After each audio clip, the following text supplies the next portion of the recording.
Saúdo os irmãos com a paz do Senhor, amém? Glória a Deus. Quero que você abra a sua Bíblia no Evangelho de Mateus, capítulo de número 6, do verso 5 ao 15. Mateus 6, do verso 5 até o 15.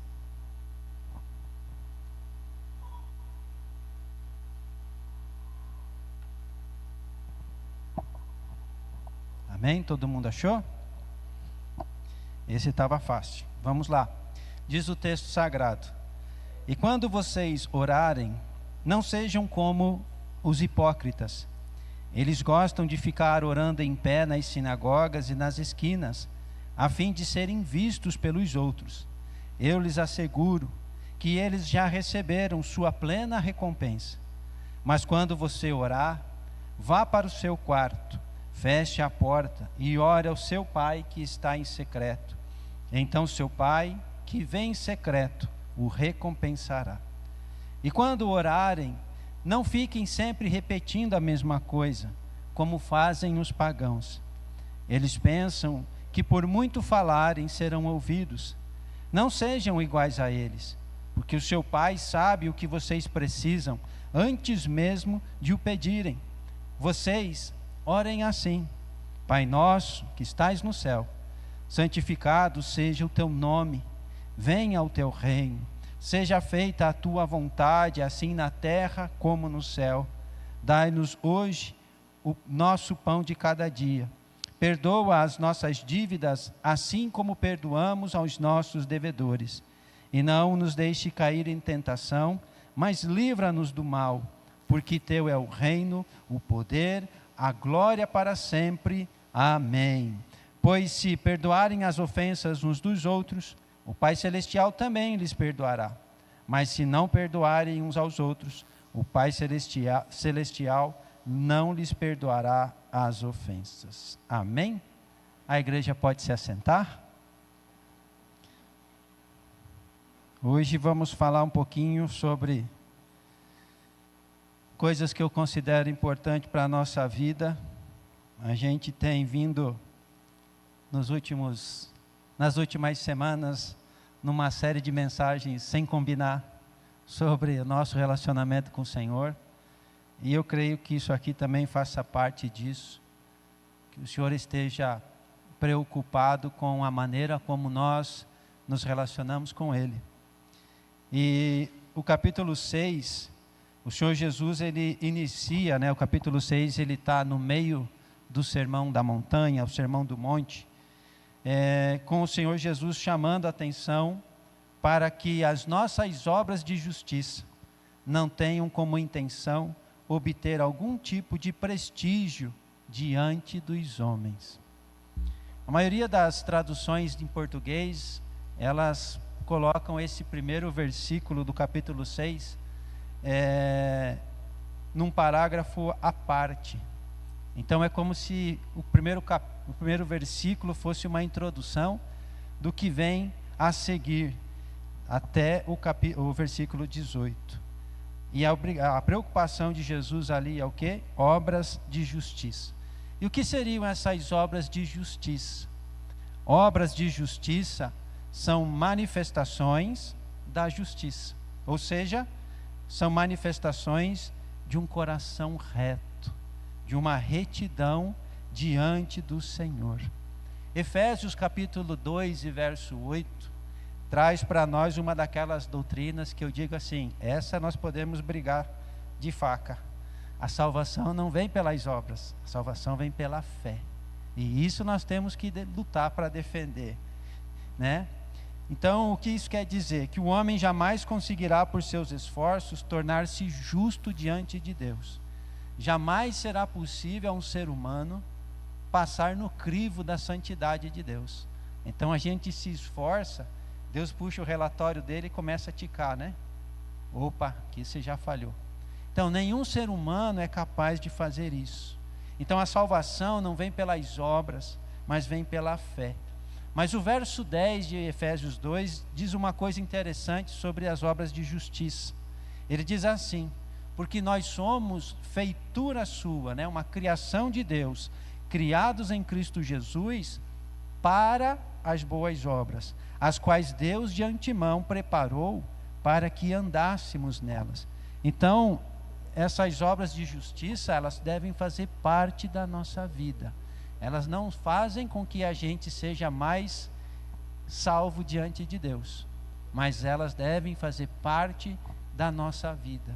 Essas obras de justiça são aquelas citadas por Tiago lá no capítulo 2, se eu não me engano, aonde ele diz que a fé sem as obras é morta. E isso é um ponto interessante, meus irmãos. Porque o que vai comprovar a fé que nós temos, e de novo, essa fé salvadora não é aquela fé que você luta para operar milagres. Essa fé, ela se comprova como? Por meio da mudança que ela faz na nossa vida.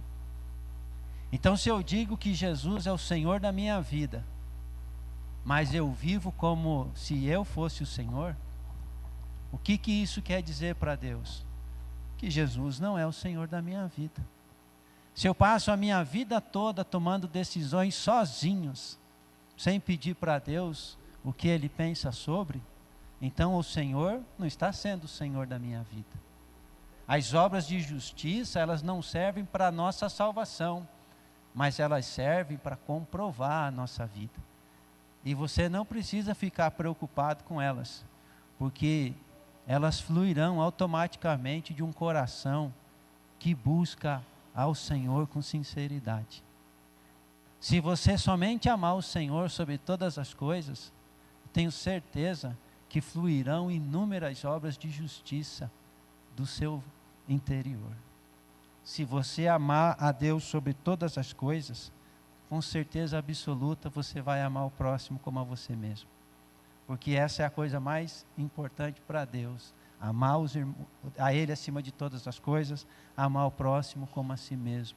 Se você entregar verdadeiramente sua vida ao Senhor, você terá uma vida misericordiosa, você terá uma vida arrependida, você terá uma vida sincera, você buscará ser santo em toda a sua maneira de viver.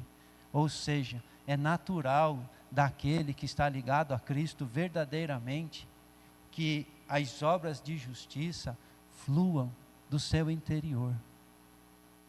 Um pé de laranja não faz força para produzir laranjas, é natural.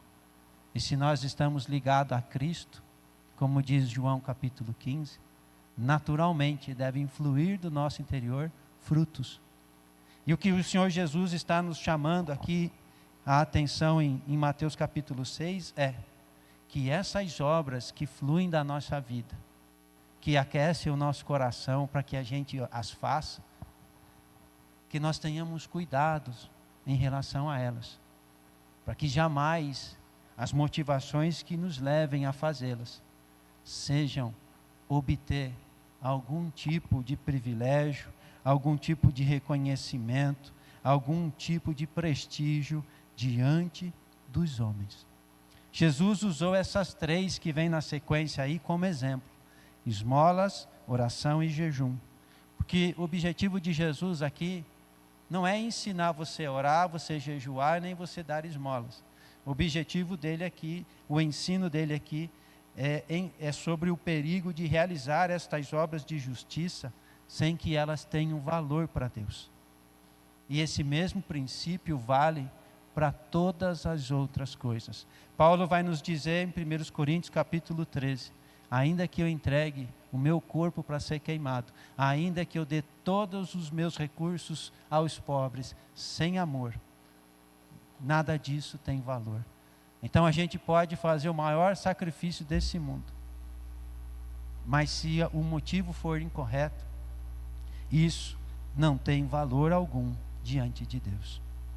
Entendido até aqui as obras de justiça? Então essas obras, elas têm de fazer parte da nossa vida e são o resultado da nossa vida com Deus, do nosso relacionamento com Ele. Fazê-las da forma correta deve ser importante para nós. Se elas são fruto do nosso relacionamento com o Senhor, nós devemos então nos preocupar em fazê-las da melhor maneira possível. E nesse sentido aqui, eu entendi no Senhor de nós estarmos falando um pouquinho hoje, mais especificamente sobre a oração, no momento do secreto que todos nós deveríamos desejar ter todos os dias. Vamos falar um pouquinho sobre alguns problemas, a solução apresentada por Jesus e alguns detalhes e orientações que podem nos ajudar a fazer com que esse secreto seja o momento mais desejado do seu dia. Se isso contribui de alguma maneira para você olhar para esse momento como algo especial, eu creio que eu já saio daqui com a missão cumprida. Mas quero dizer para você que nós temos de lutar para que o secreto da manhã, aquele momento só nosso, seja o momento mais importante do nosso dia. Amém? Então, o que Jesus ensinou? Jesus ensinou praticamente 3 coisas no texto que nós lemos. Primeiro, uma advertência quanto à hipocrisia. Hipocrisia, se você não sabe, é você parecer que é o que você não é. Como um ator de um filme, de uma novela, que ele assume um papel de uma pessoa boa, de uma pessoa má, e na vida real ele não é aquilo. Então a hipocrisia é isso, quando nós nos fazemos parecer com quem nós não somos de verdade. Então, o que o Senhor Jesus está falando aqui? Contra quem Ele está dizendo? Quem eram os hipócritas? Geralmente, escribas e fariseus. Por quê? Porque eles se faziam passar como homens de Deus, como os homens mais interessados em Deus da face da terra, mas na verdade, o que eles estavam em busca era de prestígio social, reconhecimento, status, posições. Então eles estavam fazendo parecer que eram homens de Deus, quando na verdade eles estavam muito longe de Deus, E nós, olhando para essa situação, nós podemos pensar como nós podemos também nos tornar hipócritas diante de Deus. E eu acho que isso é importante da gente pensar. Porque muitas vezes, irmãos, nós temos atitudes de homens de Deus, de mulheres de Deus, mas o nosso coração esconde segredos que às vezes engana até nós mesmos. Às vezes a gente vê alguém necessitado de oração e digo, deixa que eu oro por você.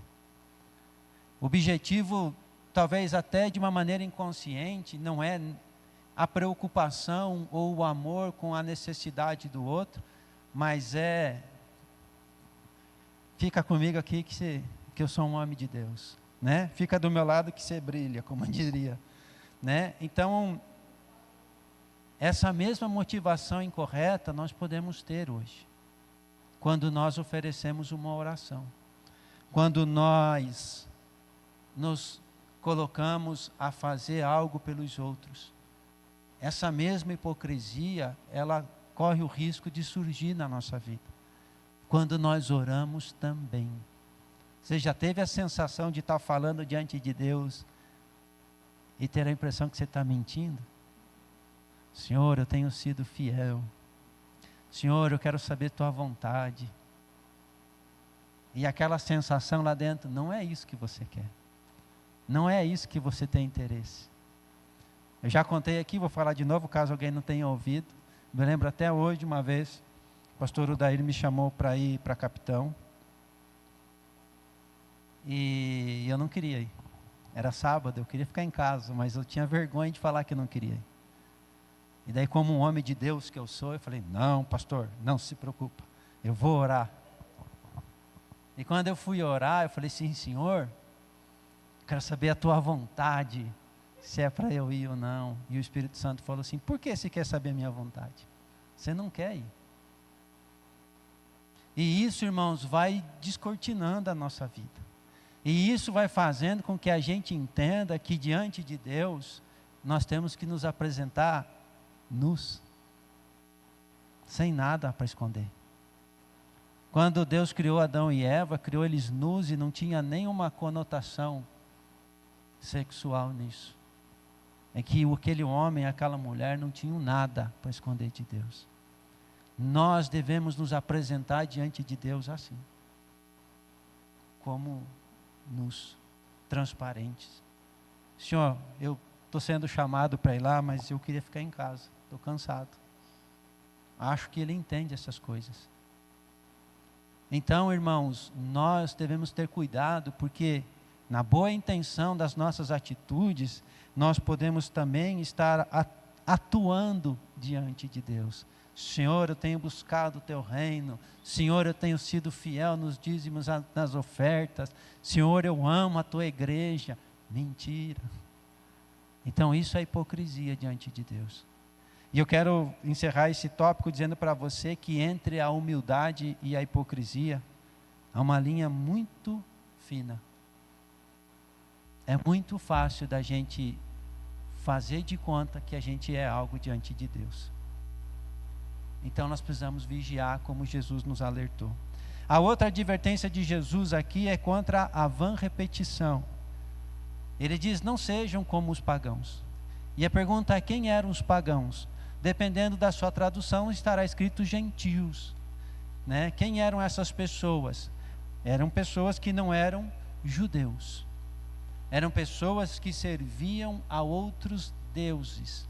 E a prática dessas pessoas é que eles acreditavam, né, que na devoção aos seus deuses, o favor dos deuses deles era alcançado pelo fato de repetir inúmeras vezes as mesmas coisas, né? E vou dar um exemplo para você entender aqui. Você vem aqui e me conta: ó, pastor, estou com um problema assim, assim, assim, assim, e preciso de uma solução, de um milagre. Daí eu falo para você: faz assim, ó, vai para sua casa, repete 10 vezes o Pai Nosso, e o milagre vai acontecer na sua vida. Daí a pessoa se põe lá a repetir o Pai Nosso 10 vezes, acreditando que aquilo ali faz com que Deus possa, né, mover o céu e a terra ao nosso favor. Não estou dizendo que Deus não vai fazer, mas é um exemplo de como as coisas eram. Eles acreditavam que repetir algumas palavras, que repetir alguns mantras, que repetir algumas orações, era tudo o que o Deus deles desejava. E o Senhor Jesus, Ele vem nos falar que isso não funciona. A ideia da vã repetição, ela se assemelha muito ao que nós aprendemos como encantamentos. Se eu falar a palavra mágica ABCD, né, o gêniozinho da lâmpada aparece e realiza todos os meus desejos. Isso está muito relacionado a um relacionamento vazio com Deus, a buscar o Senhor só para Ele satisfazer os nossos desejos. Senhor, hoje eu quero vender um monte. Senhor, hoje eu quero não me estressar. Senhor, hoje eu quero ter saúde. Senhor, hoje eu quero trocar de carro. Hoje eu quero comprar uma casa. Hoje eu quero isso. Hoje eu quero aquilo. E qual é a nossa vã repetição muitas vezes? O nome de Jesus. Porque nós achamos que isso é mágico. Basta você pronunciar qualquer coisa, desde que tenha o nome de Jesus no final, e o que você quiser vai acontecer. E eu quero dizer para você que isso é mentira.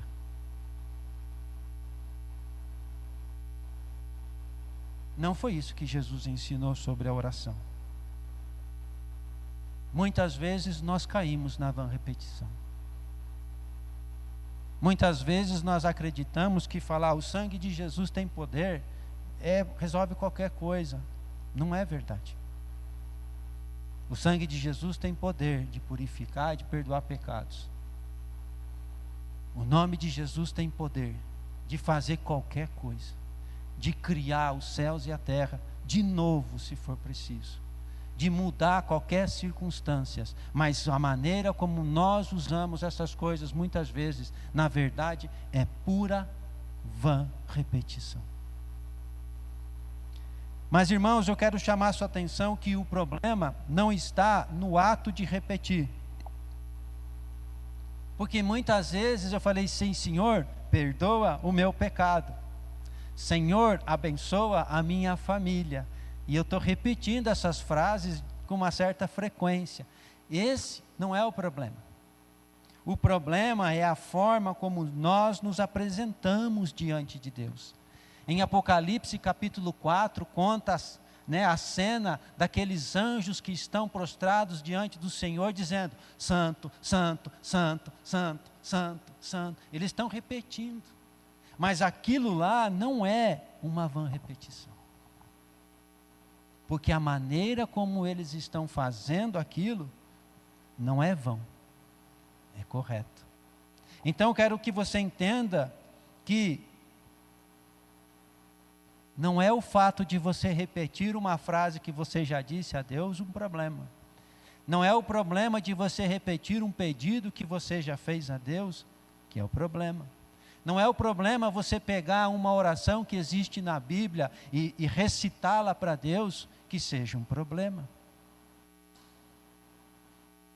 A questão é como eu e você fazemos a nossa oração. Nós podemos fazer orações vãs, repetições, construindo frases diferentes a todo momento. Então, a questão está na maneira como você se apresenta diante de Deus. Então, qual que é o nosso objetivo hoje aqui? Entender qual é o sentido das orações. Se o Senhor já sabe do que nós precisamos, de quais palavras nós iremos usar. Vale a pena você se fazer diante de Deus? Não. Ele já sabe o que está no teu coração. Ele já sabe o que você quer de verdade. Ele já sabe o que você vai dizer.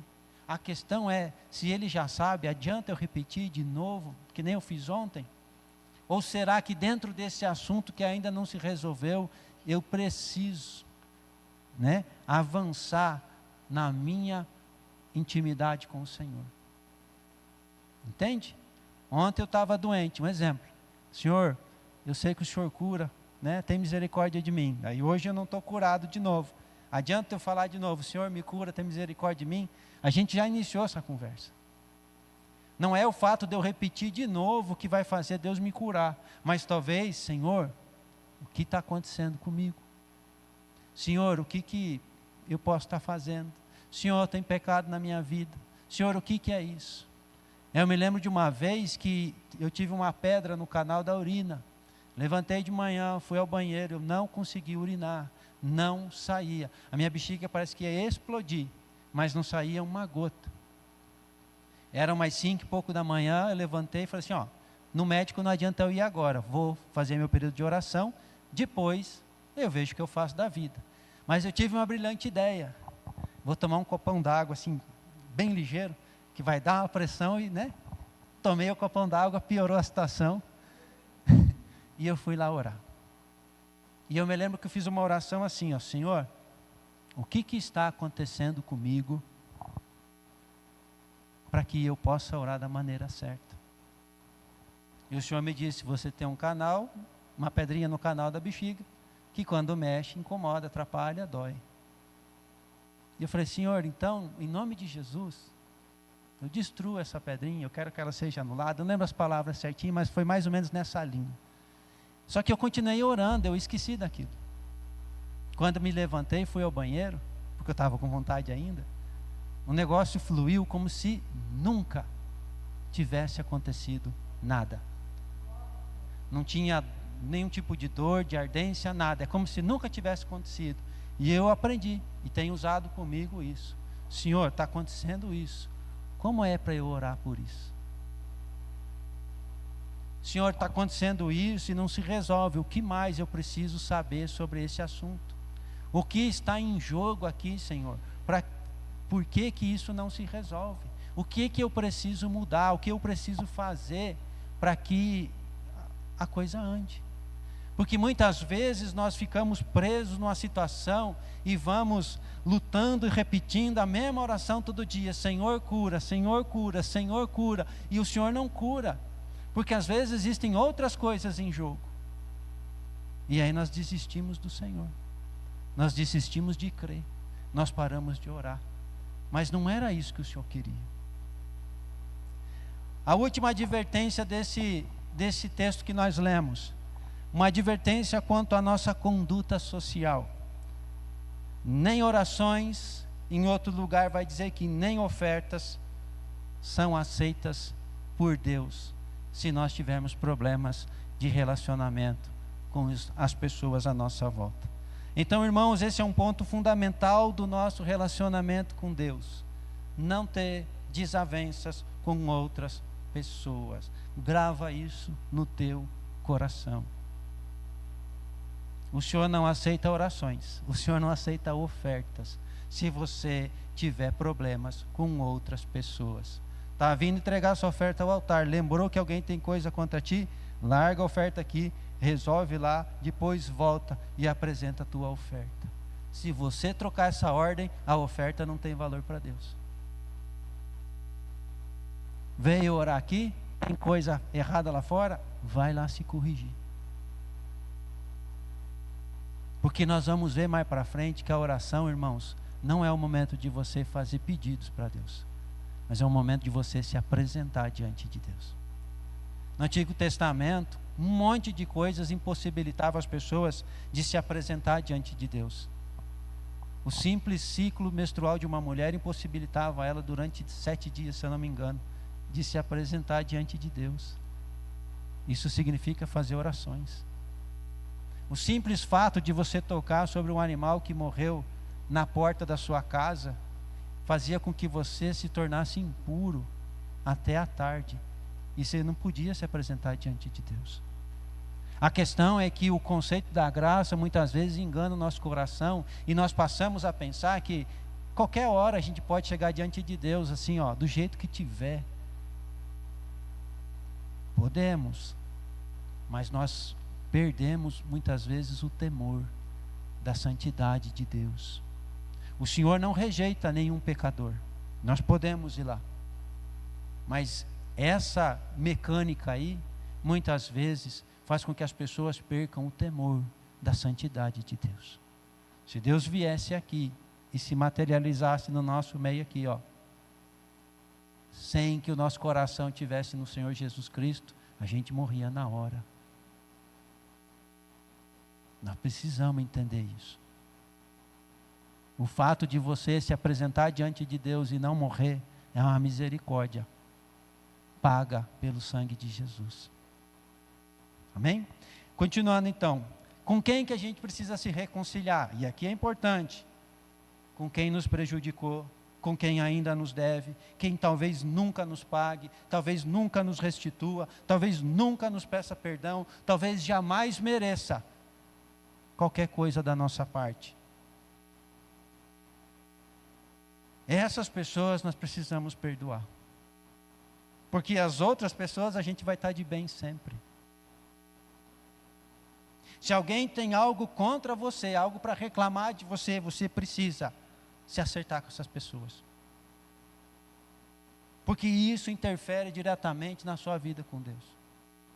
Marido, se você não trata a sua mulher como o vaso mais fraco, com honra, até suas orações são impedidas. É muito sério. E quando nós olhamos esse textão aqui, nós vemos que não existe hierarquia alguma nessas advertências. Todas elas afetam o nosso coração, a nossa relação com Deus. A hipocrisia, a vã repetição e os problemas de relacionamento com as outras pessoas. Todas têm a mesma gravidade diante do Senhor. Então, se ter um relacionamento com Deus importa para você, então nós precisamos levar a sério essas coisas, ok? E qual que é então a solução que Jesus nos apresentou? Porque a gente está lascado desse jeito aí, né? Mas Jesus, ele nos dá uma solução. Que é o quê? A oração do Pai Nosso. Jesus mostra os problemas e ele diz assim, ó, esqueça essas coisas e façam dessa maneira. Essa é a solução que Jesus deu para esse problema.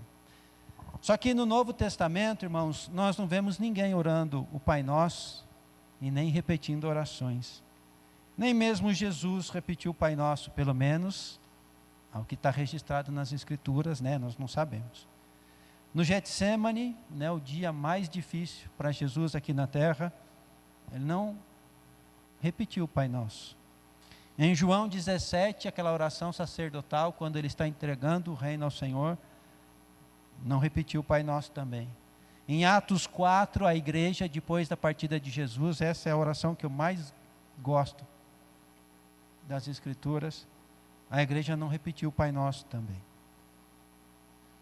Só que existe um documento chamado Didaquê, que era um documento que foi escrito por volta do ano 60 ou 90 depois de Cristo, final do primeiro século, conhecido como Catequismo dos Apóstolos, o ensino dos apóstolos, a doutrina dos apóstolos. É um documento apócrifo, não é um documento que deve ser considerado como a Bíblia. Mas as pessoas entenderam que não foi escrito pelos apóstolos em primeiro lugar, mas ela circulava pelas igrejas e ela ajudava os novos convertidos e os crentes a viver uma prática cristã, né, como um manual. E lá havia uma instrução: as pessoas deveriam repetir o Pai Nosso 3 vezes por dia.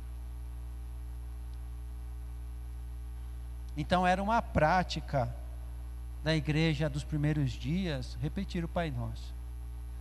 Os pais da igreja, Tertuliano, Cipriano, Orígenes e Agostinho, também deram a entender que era importante recitar o Pai Nosso. A igreja católica, que a gente conhece hoje, até o dia de hoje, tem a prática de recitar, né, ou como a gente chama, rezar, o Pai Nosso nas suas celebrações, e também ensina, né, os seus fiéis a fazer até mesmo essa mesma atitude em suas casas. Mas as igrejas protestantes, das quais nós fazemos parte, lá em 1500 e alguma coisa, né, ela foi deixando de lado a questão do Pai Nosso, devido ao estigma do mau testemunho que havia naqueles dias. Então eles passaram cada vez mais a incentivar uma oração espontânea, ao invés de uma repetição do Pai Nosso, né? Por quê? Para que não se torne uma vã repetição. E então, desde lá, adotou-se a postura de que o Pai Nosso serve apenas como um modelo, chegando ao ponto de talvez hoje ser um tabu para muitos de nós. Alguém já esteve num lugar que alguém começou a rezar o Pai Nosso e você sentiu meio, aí será que pode, será que não pode? Quero dizer para você que não tem problema algum. Se você recitar o Pai Nosso, não tem problema algum. Vi uma mensagem na internet que a pessoa diz assim: o pastor chama você na frente, faz você copiar a oração dele lá para aceitar Jesus, para ser liberto. Isso aí pode. Agora a oração que está na Bíblia não pode, né? Então não tem problema. E eu não vou incentivar você a repetir. E você vai entender isso daqui a pouquinho. Mas queria mostrar para vocês que existem algumas vantagens. Primeiro, porque foi Jesus quem ensinou. E segundo, irmãos, e aqui que é o ponto-chave da mensagem, porque é um reforço contínuo da nossa fé. Não da fé que opera milagres, da fé que nós cremos. Se você ler essa oração, você vai ver que ela é basicamente uma declaração de fé, que contém uma série de elementos que reforçam, que valorizam e que te mostram como deve ser a vida cristã. Nela você vai ver um comprometimento e uma submissão ao reino de Deus. E eu quero fazer um desafio a você. Depois que você terminar a sua oração, preste atenção no que você falou com Deus. Preste atenção se as suas palavras refletiam comprometimento e submissão ao reino de Deus, ou se as suas orações, a sua teologia, a sua compreensão da fé fazia o oposto. Um comprometimento com o seu projeto de vida, com as suas necessidades. O Pai Nosso não nos mostra isso. E se ele é um modelo, nós temos que seguir o modelo. Então ele delimita o lugar de cada assunto na nossa oração. Ele serve para equilibrar a nossa relação com o Senhor. Porque nós não vamos dobrar o nosso joelho e lutar para ficar lá 30 minutos inventando coisa para pedir para Deus. Senhor, hoje eu quero isso. Deu 15 minutos. Preciso melhorar porque, preciso desenvolver minha fé. E aí a gente tenta chegar nos 20 só pedindo coisa para nós. Mas o Senhor não ensinou isso. O Senhor nos chama por meio dessa oração à adoração, ao comprometimento e à submissão com o reino de Deus. As nossas necessidades estão inclusas lá? Sim. Mas me parece que é a parte menor dessa oração toda. Quando nós convidamos as pessoas para virem aqui na sexta-feira orar, talvez a gente pense assim, mas eu já faço meus pedidos em casa, de manhã, eu também. E vir aqui repetir essas orações, eu acho que não é nada produtivo. Mas eu poderia vir aqui à noite, na sexta-feira, orar pela igreja, orar pelo reino de Deus na face da terra. Eu poderia vir aqui orar para me comprometer mais e mais com a obra do Senhor, para pedir para o Senhor trazer entendimento da minha vida, de como eu posso crescer no Senhor, para que o meu coração seja desse jeito aqui, que Ele incentiva nós a vivermos. Eu poderia vir na sexta-feira aqui orar e dizer assim, Senhor, essa igreja aqui necessita de dons e talentos em muitas áreas. E eu sou um desses dons e talentos, só que eu não sei que parte que eu atuo. Me ajuda. Senhor, eu vejo um monte de irmãos que vêm, assistem o culto, vai para casa e dá a impressão que eles não estão buscando isso. Senhor, desperta, Pai, o coração, queima do coração desses irmãos para que eles se levantem. Nós podemos nos unir em oração para a obra do Senhor, nos comprometendo com o reino do Senhor. Pai, aqui nesse bairro, aqui onde o Senhor colocou essa igreja, tem um monte de gente que não te serve. Tem um monte de gente que hoje deu mais um passo na direção do inferno e nós não fizemos nada por isso. E nós não se importamos com isso. Senhor, dai-nos um coração igual ao teu. Eu acho que nós temos assuntos para orar muito tempo. Mas há algumas desvantagens se a gente ficar repetindo a oração do Pai Nosso, que é a facilidade da gente se tornar como os pagãos e passar a depositar fé nas palavras mágicas, ao invés de ter a fé no Senhor. Senhor, faz isso, no nome de Jesus. Que a gente trata como um pezinho de coelho, como uma palavra mágica, Então, um outro problema, o Pai Nosso se tornou uma oração de intercessão para muita gente. Então o irmão está doente, vamos rezar um Pai Nosso para Deus curar a vida dele. O irmão está com a dificuldade, precisa de libertação, vamos rezar um Pai Nosso para ele ser liberto. E não tem nada a ver. A oração do Pai Nosso, ela não é uma oração de intercessão. Se você quer interceder pelo seu amigo, fala assim, Senhor, o meu irmão ali está doente, Senhor, tem misericórdia dele e cura. O meu irmão ali precisa de libertação nessa área, Senhor Deus, tem misericórdia dele e abençoa, dá liberdade a ele. Senhor, usa a minha vida para ministrar na vida dele e ele ser liberto. Isso é intercessão, essa é a oração que o Senhor espera de nós. Então é um problema muito sério a gente começar a repetir. Então recitar talvez de fato não seja a melhor estratégia, mas o objetivo é olhar para o modelo que esta oração apresenta e melhorar o que, irmãos? Nossa oração? Não. Nosso relacionamento com Deus. Esse é o ponto-chave. Nós precisamos aprender com esse modelo para melhorar o nosso relacionamento com Deus. Amém? Então, como que o Pai Nosso serve de modelo para a nossa oração? Um trilho para a forma correta de você se relacionar. Que tipo de relacionamento? Íntimo, sincero e submisso.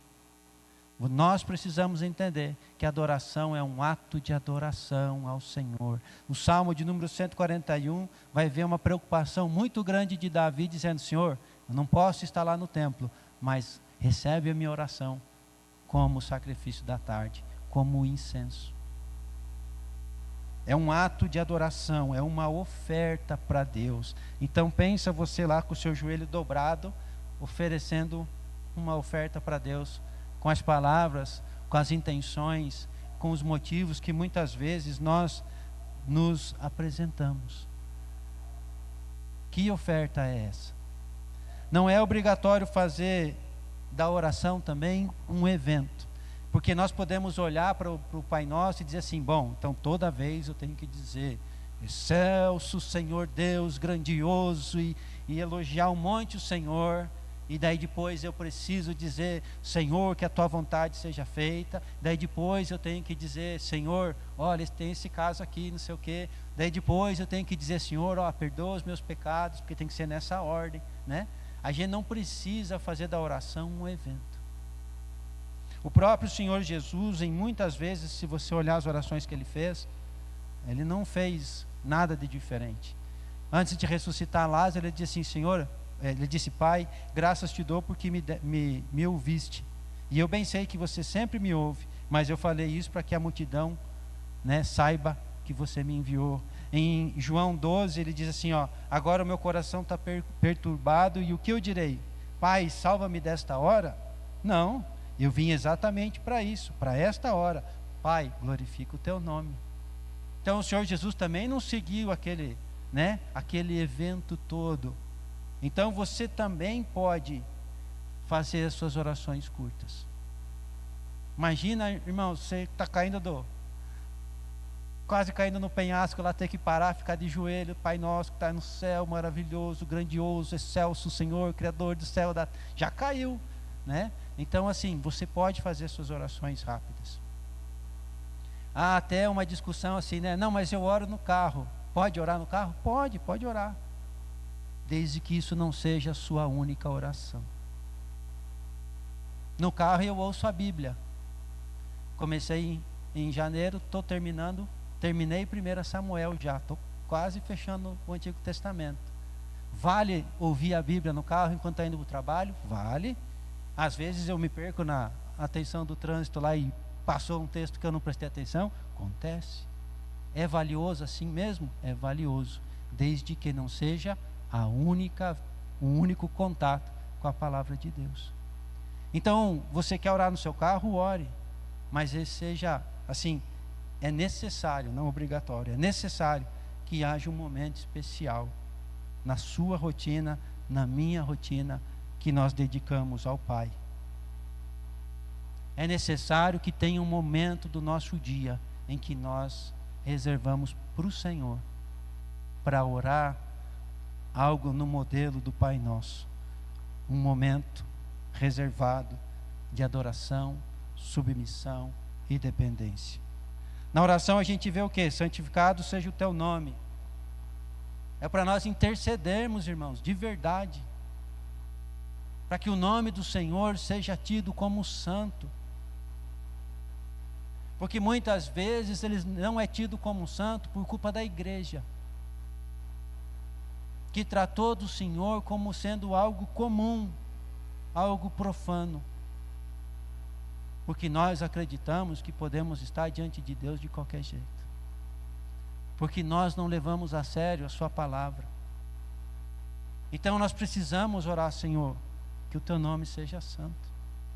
Nós precisamos orar para que a vinda do reino e a vontade do Pai aconteça. Você não quer que Jesus volte? A Bíblia não diz que a igreja vai clamar junto com o Espírito: ora vem, Senhor Jesus? Você não quer que o domínio do Senhor aconteça? Nós precisamos orar por essas coisas. Nós precisamos orar pelo pão de cada dia. Só que um detalhe interessante do que Jesus ensinou é que Jesus não disse o que o Pai tinha que fazer, como o Pai tinha que trabalhar, mas o Senhor expressa a confiança de que nós estamos em suas mãos. O pão de cada dia, Senhor, nos dá hoje. Não é: Senhor, abre as portas para eu vender o dobro de ontem. Não é: Senhor, aumenta meu salário. Não é: Senhor, muda eu de emprego para eu trabalhar menos e ganhar mais. O pão de cada dia, Senhor, nos dá hoje. Essa é uma atitude de submissão e de confiança de que a minha vida e a sua vida estão nas mãos do Senhor. Assim como Israel no deserto, irmãos, se Deus não fizesse um milagre de mandar aquele maná naquele dia, eles não comiam. A nossa relação com Ele não mudou. Até quarta-feira eu disse aqui, que muitas vezes a gente ora agradecendo o alimento, mas na verdade a gente não é grato coisa alguma. E eu dei o meu exemplo.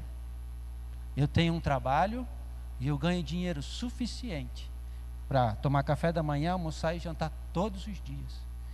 E graças a Deus. E se eu quiser comer carne, eu como carne. Se eu quiser comer lasanha, eu como lasanha. E se eu quiser comer salada, eu como salada. Né? Eu tenho condições. O meu salário é capaz de pagar isso. Mas quando o alimento está na mesa, eu digo assim: Senhor, obrigado pelo alimento. A pergunta é: eu sou grato pelo alimento porque eu reconheço que foi Ele que me deu de verdade? Eu só estou sendo hipócrita, repetindo uma tradição? Eu reconheço que aquele alimento está sobre a minha mesa somente porque Deus mandou um maná para o dia de hoje? Ou eu só estou cumprindo com uma tradição religiosa? Esse é o segredo da oração. Esse é o motivo do Senhor estar falando para nós não orar de qualquer jeito. O outro ponto: como nós temos perdoado, nos perdoa sim. E eu acho muito bacana a tradução que está em Lucas, porque ela é um pouquinho diferente, mas ela diz assim, ó: perdoa os nossos pecados, porque nós também já perdoamos quem nos ofendeu. O meu perdão já aconteceu antes. Então eu posso estar aqui me apresentando diante do Senhor. Eu não preciso voltar, largar aqui a minha oração e voltar lá acertar com o meu irmão. Senhor, me perdoa na mesma medida e com a mesma facilidade que eu perdoei aqueles que me ofenderam, aqueles que me prejudicaram, aqueles que não merecem nada de mim. E por último, proteção da tentação e do mal. Outra coisa que nós precisamos aprender, meus irmãos. Tem alguém aqui que tem dificuldade de controlar os nervos? Satanás sabe disso. Tenta você para que você caia.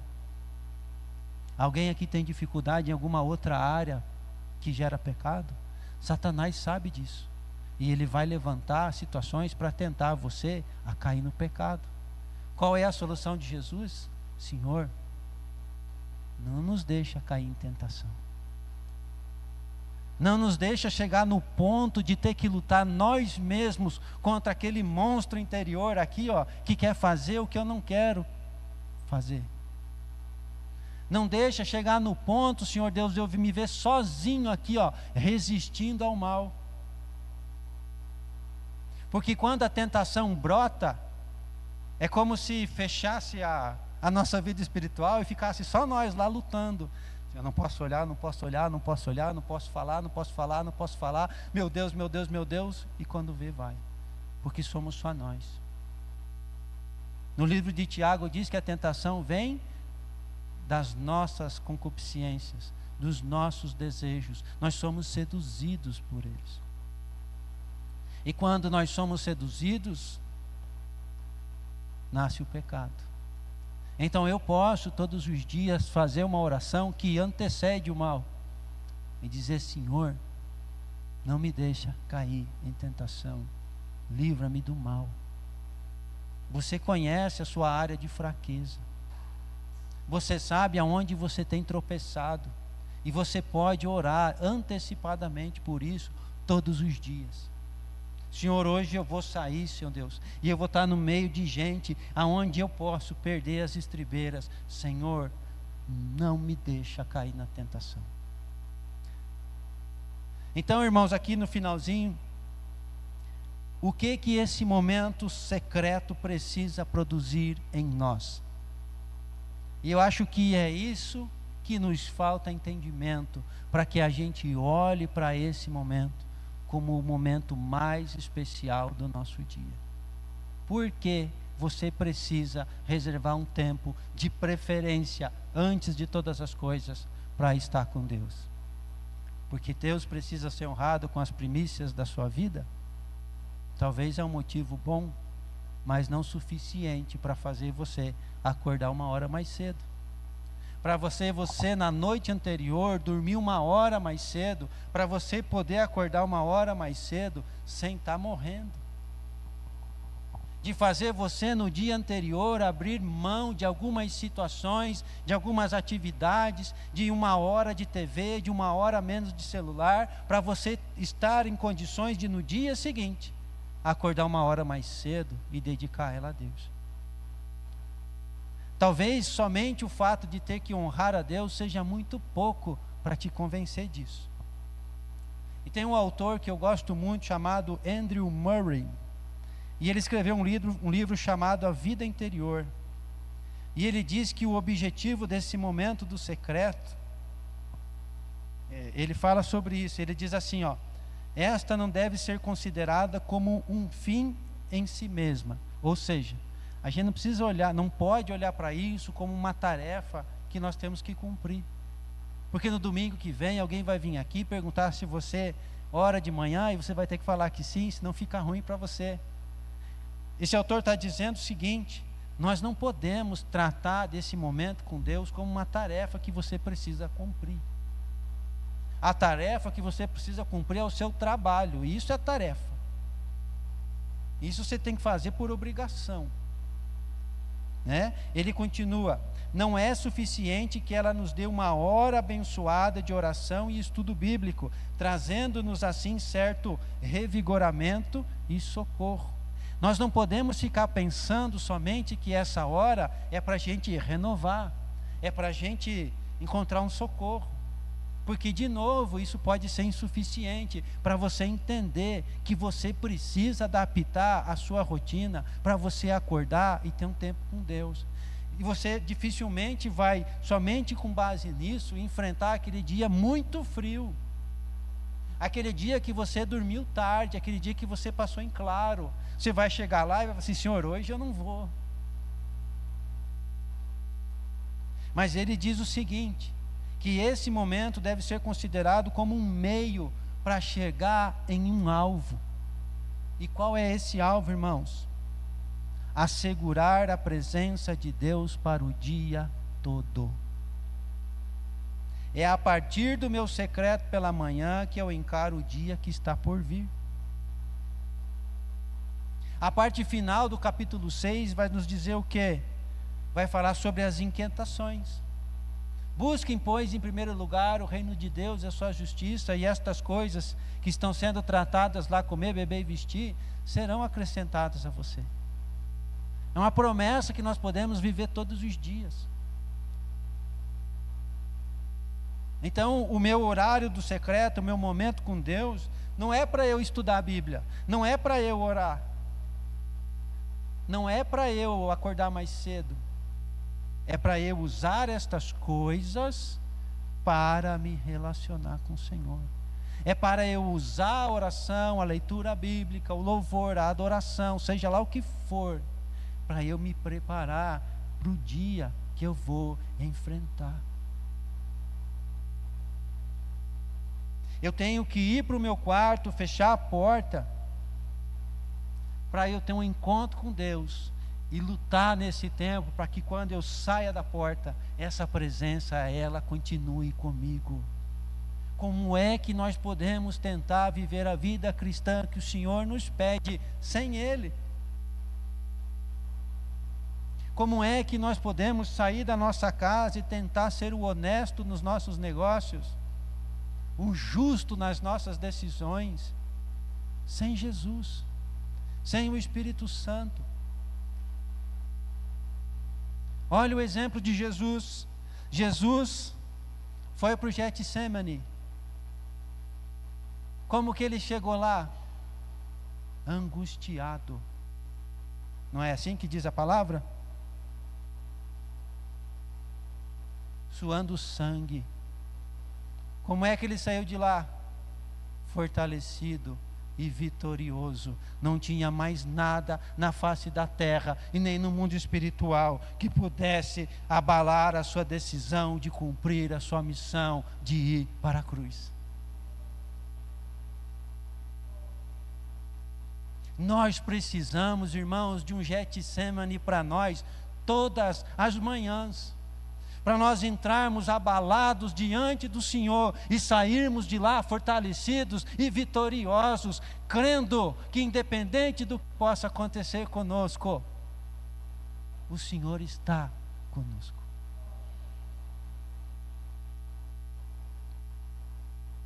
Então, concluindo a mensagem, chegou a hora da gente entender o que a oração significa.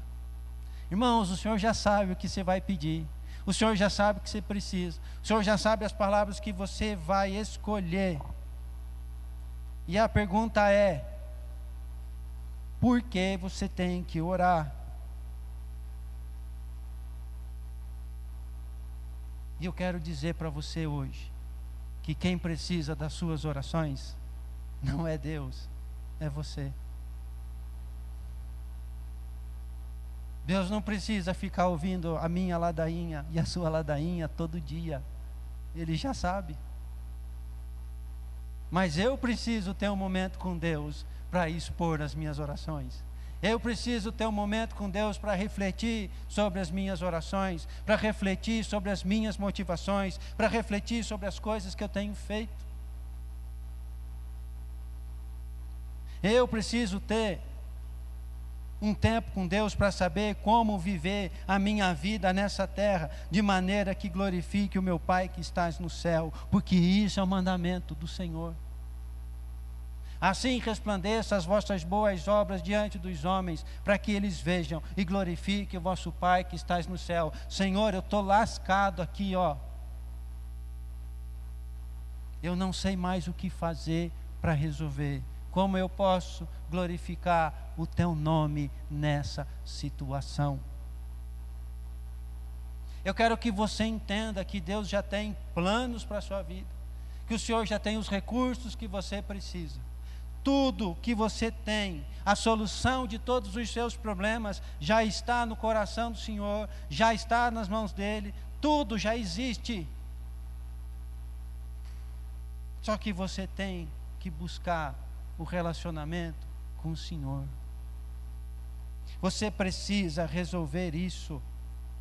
Você precisa olhar para esse tempo da manhã, entender como é que eu posso tornar real aquilo tudo que o Senhor já tem preparado para mim nessa situação.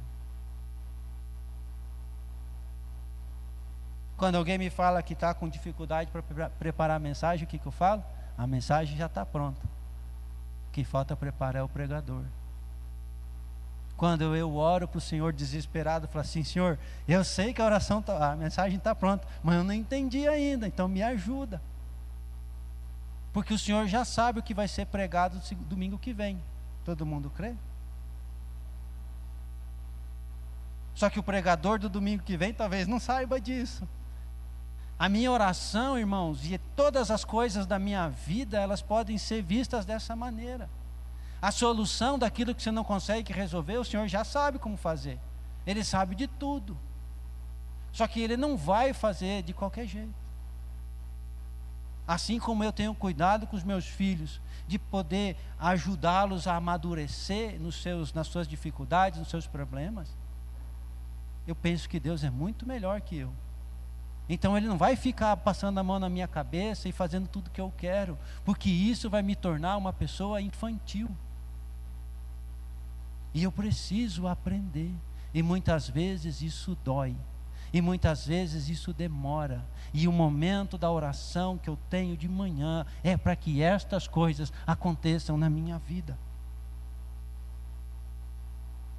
A palavra de Deus diz: se nós pedirmos alguma coisa segundo a sua vontade, Ele é fiel para ouvir, e se Ele nos ouve, nós temos confiança de que Ele nos atenderá. A pergunta é: qual é a vontade do Senhor para a sua vida?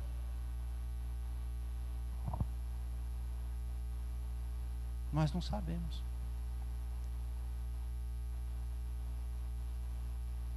Eu quero que hoje você vá para casa pensando que a oração não se trata de você ir lá pedir a solução para Deus.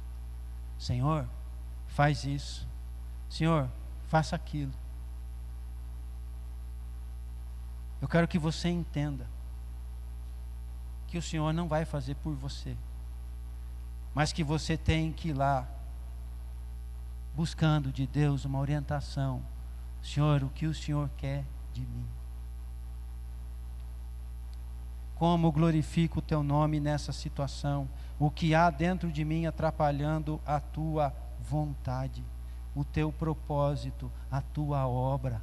Venha sobre mim o teu reino, seja feita na minha vida a tua vontade, assim na terra como ela é feita no céu. E eu te digo, não tenha medo disso, porque se isso não acontecer com você, você vai estar em rebelião contra Deus.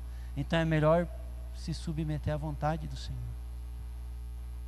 Vá para o seu momento de oração como o momento mais precioso que você tem no seu dia, porque é o momento que você vai estar frente a frente com o Deus Todo-Poderoso.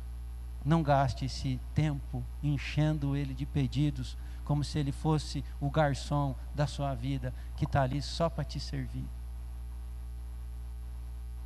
Deus tem muito mais para a nossa vida do que atender os nossos pedidos, e nós seremos muito mais felizes, pode ter certeza, se Ele não atender tudo aquilo que a gente quer, mas a gente aprender com tudo aquilo que a gente pede. Aproveite esse tempo com o Senhor, para que Ele mude a tua vida. Amém? Vamos orar?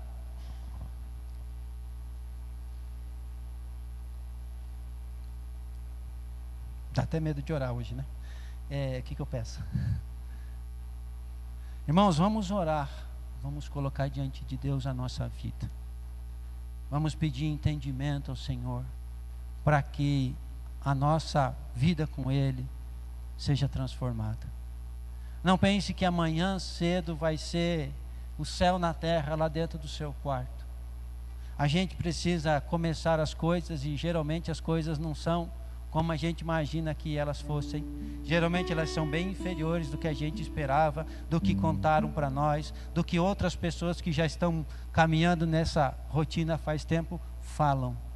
Mas nós precisamos continuar, nós não podemos parar. Então amanhã ou agora, ore ao Senhor e diga: Senhor, eu quero sua ajuda para fazer daquele momento o momento mais especial da minha vida todos os dias. Ore ao Senhor. Pai, em nome de Jesus nós te louvamos, nós te agradecemos por tua graça e misericórdia. Nós te agradecemos, Senhor Deus, por tudo que o Senhor tem feito por nós. Nós te pedimos perdão, Pai, porque muitas vezes, Senhor Deus, nós nos apresentamos diante de ti, Pai, com hipocrisia, Senhor.